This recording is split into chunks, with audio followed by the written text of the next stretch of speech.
Hello friends, मैं प्रीति Sharma YouTube के पढ़ो बड़ो चैनल में आप सभी का स्वागत करती हूँ। फ्रेंड्स, आज जो हम पढ़ने जा रहे हैं वो बहुत ही इम्पोर्टेंट टॉपिक है और इस टॉपिक से आपके टैट में बार बार सवाल पूछे गए हैं।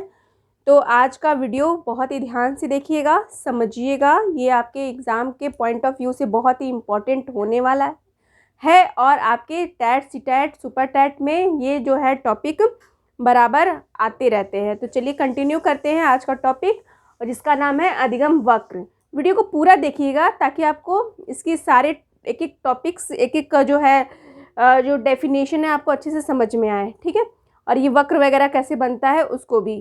तो देखिए, आज का हमारा टॉपिक है अधिगम वक्र, ठीक है। अधिगम वक्र जो आपके यूपी टैट में पूछा जाने वाला, इसे बराबर प्रश्न आया है। तो देखिए, अधिगम वक्र किसे कहते हैं। तो अधिगम वक्र जो है, अधिगम वक्र अर्थात जब अधिगम की मात्रा, प्रभाव, क्षमता आदि को किसी माध्यम, अर्थात माध्यम कौन सा, ग्राफ, आरेख आदि से प्रदर्शित किया जाता है तो वह अधिगम वक्र कहलाता है। अर्थात अधिगम वक्र से क्या मतलब है कि किसी भी अधिगम की मात्रा, प्रभाव या क्षमता आदि को किसी भी माध्यम से, अब इसका माध्यम क्या हो सकता है, ग्राफ हो सकता है, आरेख हो सकता है, इसके द्वारा प्रदर्शित किया जा रहा है या किया जाता है तो वह अधिगम वक्र कहलाता है। इसमें अधिगम की न्यूनता अर्थात या अधिकता या शून्य स्थिति व्यक्त की जाती है। तो ये हो गया आपका अधिगम वक्र, जिसमें जो है अधिगम की मात्रा किसी भी प्रभाव, क्षमता आदि को किसी माध्यम से ग्राफ, आरेख या चार्ट या कह सकते हैं कोई भी प्रदर्शन, उसके माध्यम से प्रदर्शित किया जाता है, वही अधिगम वक्र कहलाता है। और इसमें अधिगम की जो न्यूनता होती है या अधिकता होती है या शून्य की स्थिति व्यक्त करती है, यही हमारा अधिगम वक्र है। अब इसमें जो है देखिए, क्वेश्चन कहाँ से आता है। अधिगम वक्र के जो हैं मेन जो हैं प्रकार। तो देखिए, अधिगम वक्र के 4 मुख्य प्रकार हैं। इन चारों प्रकार के जो अधिगम वक्र के हैं, इनसे रिलेटेड क्वेश्चन को आपके एग्जाम में बनता है। तो देखिए, आइए देख लेते हैं कौन कौन से प्रकार है। पहला जो है हमारा सरल रेखीय वक्र कहलाता है, ठीक है। दूसरा हमारा है उन्नतोत्तर वक्र, और तीसरा हमारा है नतोदर अधिगम वक्र, और चौथा हमारा है मिश्रित अधिगम वक्र।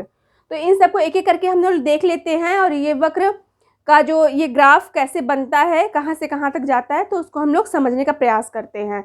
देखिए, सरल रेखीय वक्र, ठीक है। सरल रेखीय वक्र अर्थात इसमें जो है सीखने की गति, अर्थात बालक के सीखने की जो गति होती है सरल रेखीय वक्र में, वो एक समान होती है। मतलब कि अब यहाँ पे आप देख सकते हैं ग्राफ है, जैसे कि ये सीखने की गति है और ये अभ्यास है। बालक का जो अभ्यास करता है अर्थात उसकी सीखने की गति क्या होती है, सीखने की गति एक समान है। अर्थात सीखने की गति यहाँ पे क्या है, एक समान, एक सीधी रेखा में जा रहा है। यही हमारा सरल रेखीय वक्र कहलाएगा, ठीक। तो ये आपको समझ में आ गया होगा। आइए देखिए, दूसरा देख लेते हैं उन्नतोत्तर वक्र। अब इस उन्नतोत्तर वक्र क्या कह रहा है कि इसमें सीखने की गति शुरू में तेज होती है। जब बालक सीखता है तो शुरू में उसकी सीखने की गति क्या होती है, तेज होती है। फिर उच्चतम बिंदु, जब सीखने की गति क्या होती है, सीखने की गति एकदम तीव्र होगी। और जब उच्चतम बिंदु पर पहुंचने के बाद धीरे धीरे क्या होती है, गति धीमी धीमे धीमे धीमे अर्थात धीमी होने शुरू हो जाती है। इसी को उन्नतोत्तर अधिगम वक्र कह लेते हैं। अर्थात बालक जब सीखता है तो एक तीव्र गति से सीखता है, और जब ऊपर तक पहुंच जाता है उसकी सीखने की गति, तो धीरे धीरे वो क्या होता है, धीमी हो जाती है। तो ये हमारा उन्नतोत्तर वक्र है। आइए देखते हैं नतोदर अधिगम वक्र क्या कह रहा है। कि नतोदर अधिगम वक्र में कह रहा है कि इसमें शुरू में सीखने की गति धीमी होती है। अर्थात बालक जब शुरू में सीखता है तो उसकी सीखने की गति क्या होती है, धीमी होती है। और धीमी गति के बाद में वो क्या करता है, धीमी गति होती है, लेकिन बाद में वो धीरे धीरे सीखने की गति क्या हो जाती है, तीव्र हो जाती है। जैसे कि कहावत है कि करत करत अभ्यास से जड़मत होए सुजान, लक्ष्मी आवत रसरी आवत जात है, सिर पे पड़े निशान। तो मतलब कि अभ्यास की गति क्या हो जाती है, अभ्यास करते करते करते करते उसके सीखने की गति क्या हो जाएगी, तीव्र हो जाएगी। तो वही हमारा क्या हो जाएगा, उच्चतम गति की ओर बढ़ जाता है बालक। जैसे कि यहाँ पे देखिए मैंने वक्र बना रखा है, सीखने की गति है, अभ्यास है, और सीखने की गति क्या, धीरे धीरे धीरे धीरे होते होते नतोदर अधिगम वक्र में वो तीव्र हो जाती है। तो यही हमारा नतोदर अधिगम वक्र है। आ जाइए चौथा हमारा जो पॉइंट है मिश्रित अधिगम वक्र के देखते हैं कि मिश्रित अधिगम वक्र क्या है। तो देखिए मिश्रित अधिगम वक्र जैसे कि नाम से ही आपको क्लियर है कि मिश्रित, मिक्सअप है, ठीक है। तो मिश्रित कैसा, अर्थात इसमें शुरू में अधिगम की गति क्या होती है, तेज भी होती है या धीमी भी हो सकती है, और अंत में भी अधिगम की गति क्या हो जाएगी, तेज भी हो जाएगी और धीमी, मतलब दोनों तरह से क्या हो सकती है अधिगम की सीखने की गति, ठीक है। अर्थात यह वक्र वक्रो उन्नतोदर व नतोदर अधिगम वक्र का मिला जुला रूप है। अर्थात नतोदर और उन्नतोदर दोनों का मिला जुला रूप जो है कौन है, ये मिश्रित अधिगम वक्र है। देखिए यहाँ पे ग्राफ से आप समझ सकते हैं कि मिश्रित अधिगम वक्र में क्या करा कि ये सीखने की गति है, ये अधिगम है, अर्थात कभी धीमी हो रही है, कभी तीव्र हो रही है, कभी धीमी हो रही है, तीव्र हो रही है, और ये धीमी तीव्र करके जो है अधिगम का वक्र है, अर्थात ये मिश्रित अधिगम वक्र कहलाएगा, ठीक। अब इसमें देखिए ये तो हमारे चार जो है आपने वक्र को देखा, इसमें एक गति और है जिसे हम कहते हैं अधिगम पठार। ये बहुत ही इम्पॉर्टेंट है, तो चलिए इसे भी समझ लेते हैं कि अधिगम पठार क्या कहलाता है। अधिगम पठार वो होता है जिसमें कह रहा है कि सीखने की गति क्या हो जाती है, अधिगम पठार में सीखने की गति रुक जाती है, अर्थात कह सकते हैं कि उसमें न तो उन्नति होती है और न ही अवनति होती है, ना ही ग्रोथ होता है और ना ही उसकी गति धीमी होती है, अर्थात अधिगम का पठार में अधिगम की गति 0 होती है, शून्य होती है। शून्य क्यों होगी, जब अधिगम की गति ना धीमी होगी और ना शून्य ना कम होगी, अर्थात वो शून्य पे होगी, तो इसे ही हम क्या कहते हैं, अधिगम का पठार। तो ये देखिए आज का ये जो हमारा, इसके पहले वाले क्लास में हमने आपको अधिगम बताया, अधिगम क्या है, अधिगम की अर्थ बताएं, परिभाषा बताएं, अधिगम को प्रभावित करने वाले कारक कौन कौन से हैं उसको बताया। और आज का ये जो हमारा क्लास था बहुत ही इंपॉर्टेंट अधिगम वक्र से रिलेटेड था, जो जैसे मैंने बताया कि आपके हर एक एग्ज़ाम में पूछे जाने वाला एक महत्वपूर्ण ये विषय वस्तु है। इसको आप अच्छे से समझिए, देखिए, और अगर चाहें तो इसका आप एक स्क्रीनशॉट ले सकते हैं, जिससे कि आप और भी अपना आपके अधिगम की क्षमता में ये जो है टॉपिक और भी जुड़ के आपके जो है ये टॉपिक आपका अधिगम वाला चैप्टर कंप्लीट कर रहा है। तो इस तरह से हम देख सकते हैं कि अधिगम क्या है। अर्थात ये देखिए ये अधिगम जो हमारा है, जैसे कुछ बच्चे कहते हैं कि हमें समझ में नहीं आता, कठिन है, टॉपिक क्लियर नहीं होता है, ऐसा कुछ नहीं है। अधिगम को आप एक देखिए, सबसे बड़ी चीज़ है कि कुछ जो विशेष टॉपिक्स होते हैं उसको हम लोग बहुत ही ज़्यादा किताबी भाषा में पढ़ेंगे या बहुत सैद्धांतिक रूप में पढ़ेंगे तो उसे समझना हमारे लिए डिफ़िकल्ट हो सकता है, लेकिन शिक्षक उसी सिद्धांत को, उसी कह सकते हैं कि उसके नियम आदि को अपने भाषा में, व्यवहारिक भाषा में अगर आपके सामने प्रस्तुत करता है, अपने अनुभवों के द्वारा जो भी वो उदाहरण प्रस्तुत करता है उसको आप समझिए, आत्मसात कीजिए। चीज़ें बहुत ही आसान है, बस समझने का फेर है। अगर आप उसको एक बार समझ लेते हैं, जान जाते हैं, तो उससे रिलेटेड जो भी आपके क्वेश्चन बनते हैं ना, तो वो एक के बाद आप उसको एक दूसरे से जोड़ते जाते हैं, मतलब लिंकअप करते जाते हैं, उसका आंसर खुद ब खुद आपको मिलता जाएगा। तो इसके लिए आपको थोड़ा सा ये करना होगा कि आप जो प्रीवियस ईयर्स के जो भी क्वेश्चन पेपर हैं, चाहे वो टैट का है, सी टैट का है, सुपर टैट का है, और जो भी आपके और भी जैसे कि सेंट्रल में या जो भी टीचिंग रिलेटेड जो भी आपके सीडीपी के क्वेश्चन आते हैं, तो उसको आप थोड़ा सा देखते जाइए, किस तरह से क्वेश्चन पूछता है, उसका क्या आंसर होता है, उसके पूछने का तात्पर्य क्या है। वो आपको एकदम कभी कभी सीधा क्वेश्चन भी पूछ सकता है और कभी वो घुमा फिरा के बात को वही वो पूछता है।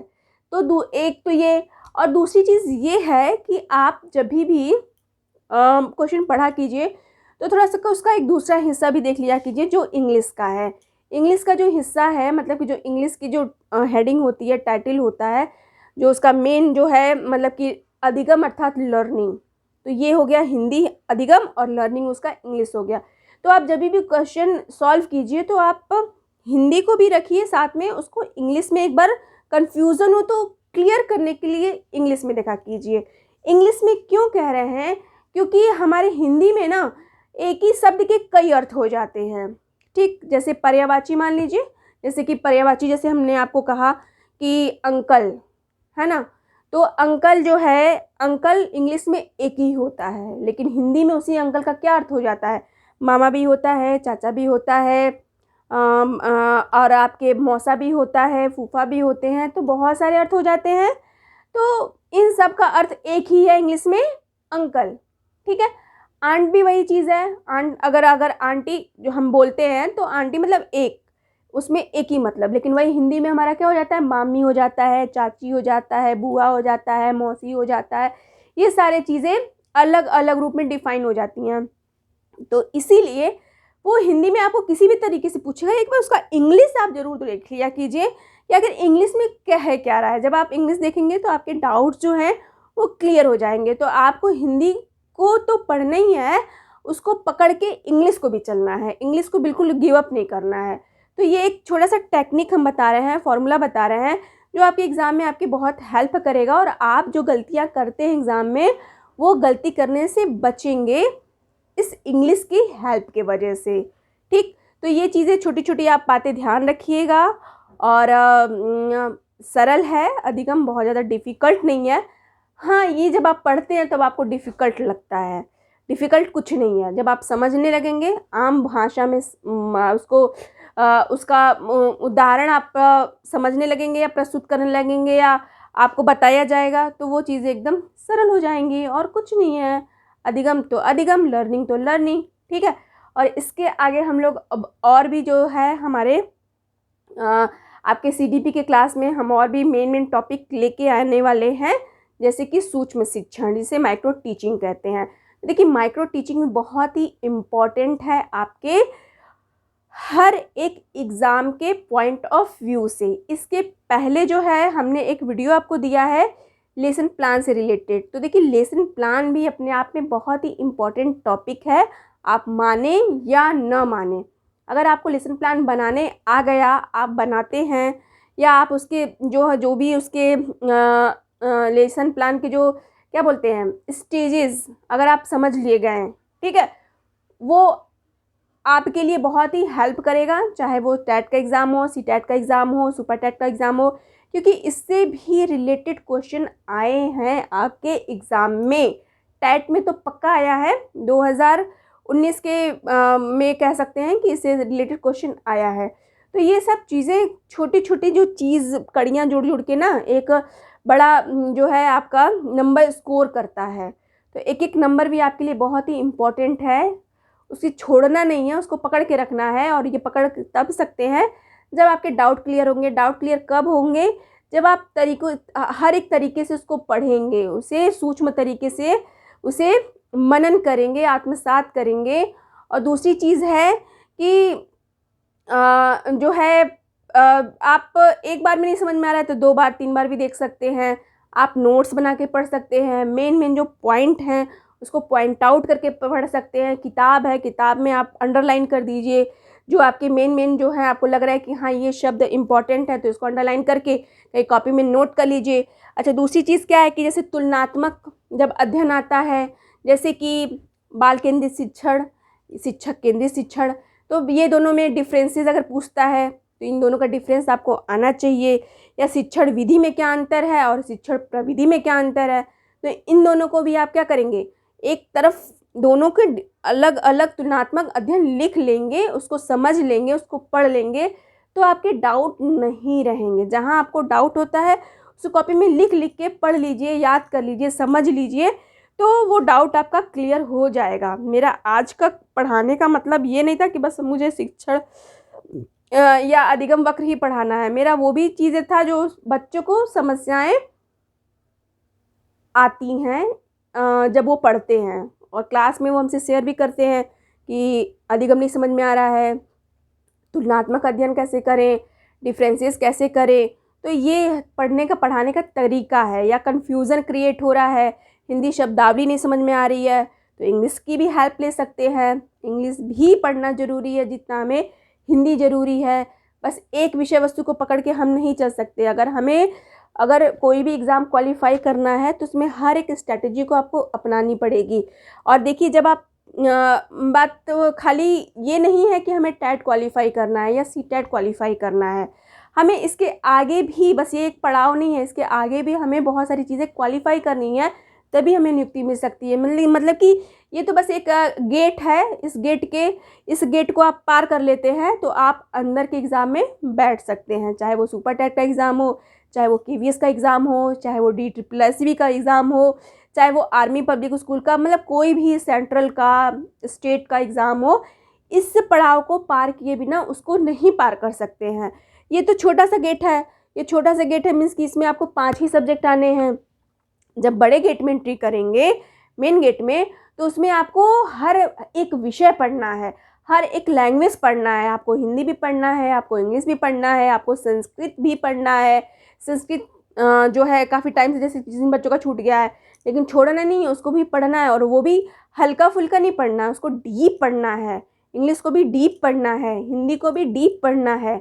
आपके मैथ के भी क्वेश्चन आएंगे, आपके तीनों साइंस के आएंगे, है ना, फिजिक्स केमिस्ट्री बायो से आएंगे, आपके जो है GS आएगा, करंट आएगा, आपके SST के जो हैं, आपके इतिहास, भूगोल, राजनीति विज्ञान और आपके अर्थशास्त्र, इससे भी संबंधित क्वेश्चन आएंगे।